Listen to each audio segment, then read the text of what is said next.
This is my endurance bike setup for long rides. Start with the bike. Bike is a Giant Contend SL disc, 2017, 5034, compact crank, and it's an 11-speed. What do we have on the back? I think it's a 32. Yeah, I think an 11 in the front and a 32 in the back. And then for chain rings is a 5034 compact.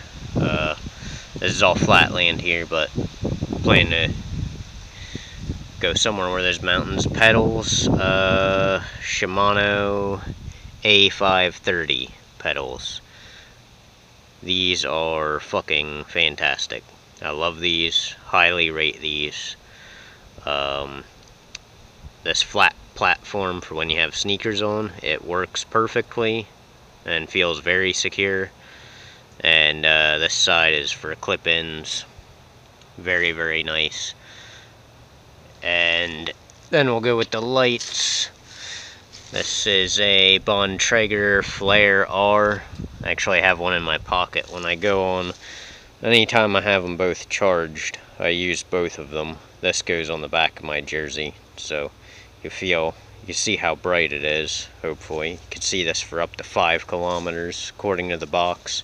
Battery life, I'm not sure, I wish I could tell you. I don't remember the stats for everything, but this is, in my opinion, the best light on the market that I know of. Pretty rugged and durable to these lights. Bontrager makes good shit. This is a Bontrager Ion 700R light, and 700 lumens, that's how bright it is. 4 settings, both lights. This is just an empty GoPro case for the GoPro, which I think is a piece of shit. So this is also a review on the alternative I got for the GoPro. I'm filming with the Stealth Action Cam 2. This is a test for the Stealth Action Cam 2. And then bottle holder is very, very basic. This is actually broken, but it's more flexible that way, so I use it. And always good. I like to have 4 bottles. I'm the only person that I know that carries 4 bottles on long rides. But that's what I do. So I have the Aero bottle cage set up here, and the bottles do fit here, even the 750 ml bottles, they'll fit here with this bag here. You just gotta shove them in.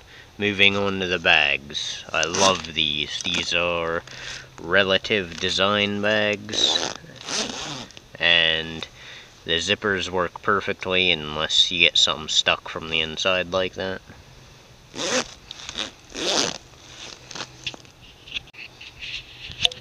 Bags are great, made by Relative Designs.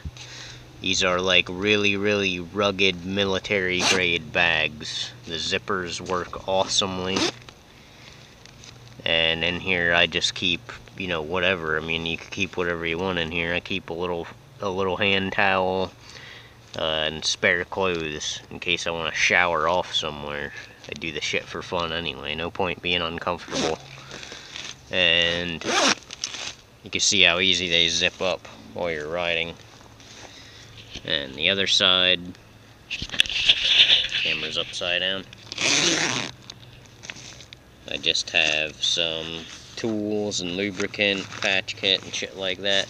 I got Hygienics, toothpaste, eating utensils, nail clippers, put dental floss in there, toothbrush, and then this little pocket here I put food. That's just my setup. And then this bag, the top tube bag, I put my phone in there. So I don't have my phone. So my phone goes in there. And this is a power bank, 20,000 milliamp 20,000 milliamp power bank, and it's fully ruggedized, waterproof, and has a light on it you can use as a lamp or an SOS signal, whatever you want. The light is super bright, and it's a very wide beam light too, so you can, depending on the setting, you can light up a whole little area. And then I use the Garmin Edge 810, and what else? That's about it. I love this type of mirror. You can find this type of mirror anywhere. It's like, call it all different things. Italian racing mirror, handlebar, edge mirror, whatever. They're like $15. You can get them at any bike shop. I highly recommend them. I would have them for both if I wasn't lazy, both sides. Fenders, very important. These are highly rated by most people, but I'm not gonna rate them yet. I'm not gonna say what I think of them yet. I haven't had them long enough. So far, I've personally had a lot of trouble with them, but they do work, and they're the only one of their kind. So I'm not gonna give them a bad rating. I'm just gonna keep them for a while before I have a real opinion of them. They are Mark III Crud Road Racing rims. They'll fit just about any bike with disc brakes. You just have to have enough clearance, and that part right there is what people talk about when they are talking about clearance. And this bike didn't have as much clearance as I thought, but I trimmed it enough, and I sort of took a lighter to it and burnt that so it would bend, and I got it to work. But a little piece flew off so far, which is my fault because I didn't make sure it was clean before I had the adhesive put on there. But it was just a small little piece anyway, no big deal. But that's it, that's my touring setup.